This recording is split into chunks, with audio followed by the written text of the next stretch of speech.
ನಂದಾಯ್ತು. ಇವತ್ತು ನೀನು ಮೊಟ್ಟೆ ಸ್ಕೂಲ್ನಿ ಯಾವ್ದಕ್ಕೆ ಹಾಕ್ತೀಯಾ? ಮೊಟ್ಟೆಗೆ ಹಾಕ್ತೀನಿ. ನೀನು ಯಾವ್ದಕ್ಕೆ ಹಾಕ್ತೀಯಾ? ಕಡ್ಲೆ ಚಕ್ಕೆ. ನಾನು ಬಾಳೆಹಣ್ಣು ಹಾಕ್ತೀನಿ. 5 ಬಜೆ ಸ್ಕೂಲ್ಗೆ ಹೋಗೋಣ. ಗುರುಗಳಿಗೆ ಬೆಳಗಿನ ವಂದನೆಗಳು. ಓಕೆ ಮಕ್ಕಳೇ, ತರಗತಿಗೆ ಹೋಗಿ ಕೂತ್ಕೊಳ್ಳಿ. ಮೊಟ್ಟೆ ಕಡಲೆ ಚಕ್ಕೆ ಮಾಹಿತಿನೆಲ್ಲ ಕೊಟ್ಟಿದ್ದೀನಿ.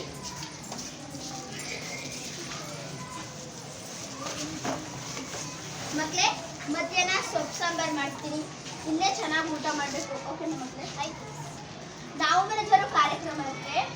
ಗಂಗಮ್ಮಜ್ಜಿ ಅವ್ರನ್ನ ಹೇಳಿದ್ನಲ್ಲ, ಸೇರಿದ್ದೀನಿ. ಮೊಟ್ಟೆ ಕಡಲೆ ಚಕ್ಕೆ ಎಲ್ಲ ಮಾಹಿತಿ ಕೊಡ್ತೀನಿ. ಮಿಸ್ ಗಂಗಮ್ಮಜ್ಜಿ ಬಂದ್ರು. ಬನ್ನಿ. ಏನ್ ತಿಂತಿದ್ದಾರೆ ಈಗ್ಲೇ? ಅಜ್ಜಿ, ನಾವು ತಿಂಡಿ ತಿಂತಿದ್ದೀವಿ. ನೀನೇನ್ ತಿಂತಿದ್ದೇವ? ಅಜ್ಜಿ, ನಾನು ಚಾಕ್ಲೇಟ್ ತಿಂತಾವನಿ. ನೀನೇನ್ ತಿಂತಿದ್ದೇವ? ಕುರಿ ಅಜ್ಜಿ. ನಿಮ್ಮ ಅವ್ನ್ಗೆ ಎಷ್ಟು ಮಕ್ಳವ? ಅಜ್ಜಿ, ನಾನು ಒಬ್ಳೆ ಮಗ. ಅಯ್ಯೋ, ಇದನ್ನೆಲ್ಲ ತಿನ್ನಕ್ಕಿಲ್ಲಕವ. ನಾನು ಮೊನ್ನೆ ಟಿವಿ ನೋಡ್ದಿ, ಅಲ್ಲಿ ಒಬ್ಬೆಣ್ಣು ಕುರ್ಕುರಿ ತಿಂದ್ಬಿಟ್ಟೆ ಸತ್ತೋಗಿತ್ತು. ಇದನ್ನೆಲ್ಲ ತಿನ್ನಕ್ಕಿಲ್ಲ. ಸರಿವಾ? ಆಯ್ತು ಅಜ್ಜಿ. ನಿಮ್ಮ ಮನೇಲಿ ತಂಗ್ಳಿಟ್ಟಿದ್ರು ಉಣ್ಕೊಬರ್ಬೇಕು. ಸರಿನಾ? ನಮ್ಮ ಆಗನ್ ಕಾಲದಲ್ಲಿ ಭತ್ತ ಕೊಟ್ಬಿಟ್ಟು ಗಂಜಿ ಅನ್ನ ಹಿಟ್ಟು ಮಾಡ್ಕೊಂಡು ಉಣ್ತಿದ್ವು. ಸರಿವಾ? ನಲ್ಲಿ ನೀರು ಸುರಿತಿದ್ರೆ ಆಫ್ ಮಾಡಬೇಕು. ಯಾರು ಕಣ್ ಕಾಣ್ದಿರೋರು ಬರ್ತಿದ್ರೆ ಅವ್ರನ್ನ ಸೈಡಿಗೆ ತಗೊಬಂದು ಬಿಡ್ಬೇಕು. ಆಮೇಲೆ ಯಾರು ಚಾಕ್ಲೇಟ್ ಕೊಡ್ತೀನಿ ಬನ್ನಿ ಅಂದ್ರೆ ಅವ್ರು ದಂಡಕ್ಕೆ ಹೋಗ್ಬಾರ್ದು.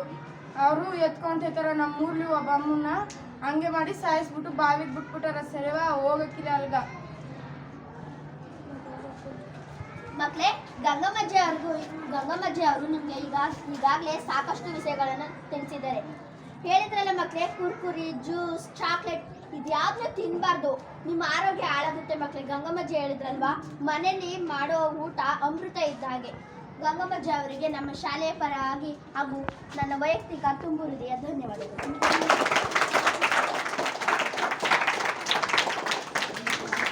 ದೀಪಗಳು ಹಗಲಿನಲ್ಲಿ ಉರಿಯುತ್ತಿದ್ದರೆ ಹಿರಿಯರಿಗೆ ಹೇಳಿ ಆಫ್ ಮಾಡಿಸಿ. ಮನೆಗಳಲ್ಲಿ ತಂದೆ ತಾಯಿ ಮಾತನ್ನು ಕೇಳಿ ಮೊಬೈಲ್ ಬಳಸುವುದನ್ನು ನಿಲ್ಲಿಸಿರಿ. ಟಿವಿಯನ್ನು ಹೆಚ್ಚಾಗಿ ನೋಡಬಾರದು. ಅಂಗವಿಕಲರಿಗೆ ಸಹಕರಿಸಿ. ಸಾರ್ವಜನಿಕ ಆಸ್ತಿಗಳನ್ನು ರಕ್ಷಿಸಿರಿ. ಎಲ್ಲೆಂದರಲ್ಲಿ ಕಸ ಎಸೆಯಬೇಡಿ. ಗಿಡ ಮರಗಳನ್ನು ಬೆಳೆಸೋಣ, ಪರಿಸರ ಉಳಿಸೋಣ. ನೋಡಿದ್ರಲ್ವಾ, ಸಾರ್ವಜನಿಕ ಮೌಲ್ಯಗಳ ಬಗ್ಗೆ ಎಲ್ಲರೂ ತಿಳಿಸ್ಕೊಟ್ರಲ್ವಾ. ಹಾಗೆ ನಾನು ಹೇಳುವುದೆಂದರೆ, ಸಾರ್ವಜನಿಕ ಮೌಲ್ಯಗಳನ್ನು ನಾವು ಸಂರಕ್ಷಿಸೋಣ ಎಂದು ಹೇಳುತ್ತೇನೆ. ತಿನ್ನಲಿ ಕುರ್ಕುರಿಗಳನ್ನು ತಿನ್ನದೇ ಇಲ್ಲ. ಇನ್ನು ನಾನು ಚಾಕ್ಲೇಟ್ನೇ ತಿನ್ನಲ್ಲ. ಜ್ಯೂಸ್ ಕುಡಿಯಲ್ಲ. ಎಲ್ಲರಿಗೂ ಧನ್ಯವಾದಗಳು.